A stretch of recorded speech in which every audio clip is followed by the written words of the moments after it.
deux, trois femmes. Bon, le collègue, le copain de Oda 53 fera le compte-rendu de notre audience, mais je vais vous rassurer, on n'attendait pas grand-chose, on n'est pas déçus. Je vais vous lire le mot de l'hôpital de Mayenne. Lorsque le 9 octobre, alors que nous étions plus de 4000 manifestants à Mayenne, pour dire non au dépeçage de l'hôpital, et qu'à cette occasion, nous avons proposé de monter à Paris le 4 décembre pour obtenir des garanties de pérennité de l'hôpital, nous ne pensions pas que notre initiative allait faire boule de neige et que de très très nombreuses organisations nous suivraient. En Mayenne, nous sommes modestes. Nous avons bien compris que ceux qui se sont saisis de notre initiative ne l'ont pas fait parce qu'ils sont éperdument amoureux de notre beau département, mais bien parce que ce qui se passe en Mayenne n'est qu'un triste exemple parmi tant d'autres. En effet, pas un seul département ne connaît, n'a pas connu, ne connaîtra pas une restructuration ou une fermeture de services, de lits ou d'hôpital si nous ne stopons pas leur politique néfaste. Apparemment, ils ne veulent pas la stopper non plus, après l'entretien. À Mayenne, le projet de l'ARS consiste simplement à vider de son territoire une grande partie de ses lits au détriment de la santé de 100 000 habitants déjà largement impactés par la désertification médicale, et cela confirme la politique de destruction du gouvernement en matière de santé publique. Car il s'agit pour le gouvernement d'aller au bout de la logique de la loi Ma Santé 2022, d'aller au bout de la logique des groupements hospitaliers de territoire et de continuer de fermer des lits et supprimer des postes en recentrant l'activité sur les hôpitaux dits supports. En Mayenne, depuis 8 mois, et même avant, les salariés avec Force Ouvrière, la population avec l'association Oda 53 et les élus, nous nous battons pour le maintien de notre hôpital. Nous sommes aujourd'hui plus de 500 manifestants des Pays de la Loire pour défendre l'hôpital public.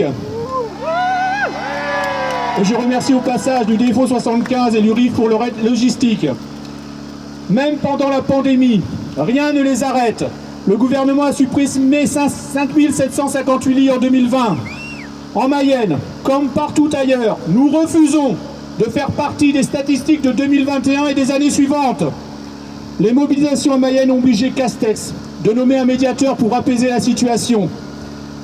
Sur tous les territoires français, la seule médiation possible, c'est le maintien des hôpitaux, la réouverture des lits et des services, l'embauche massive du personnel hospitalier.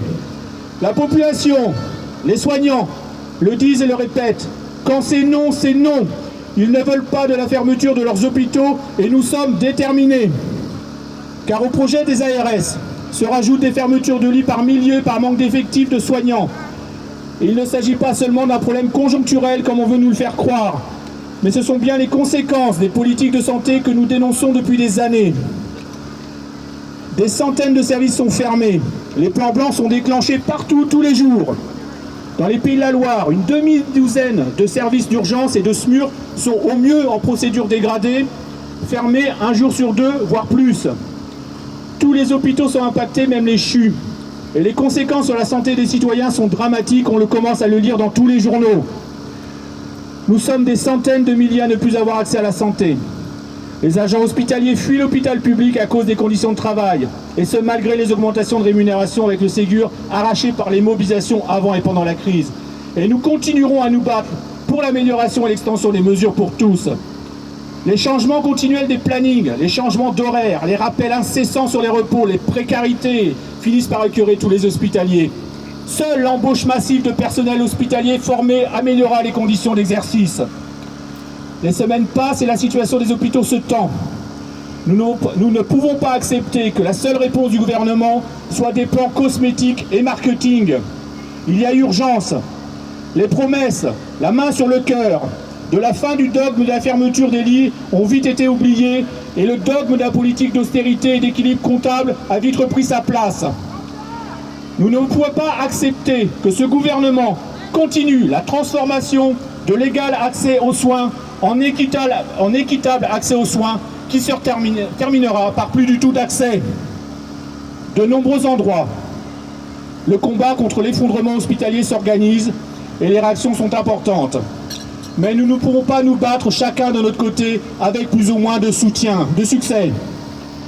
Il est de notre devoir de tout mettre en œuvre pour sauver l'hôpital public. Nos syndicats, fortement mobilisés avec leurs unions départementales forces ouvrières, considèrent que le combat pour la défense de l'hôpital public n'est pas que l'affaire des hospitaliers, mais de toute la population.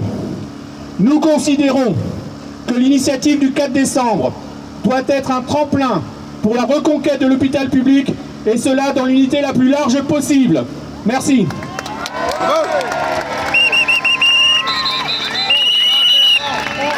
Camarade Danger, tu as la parole. Très rapide.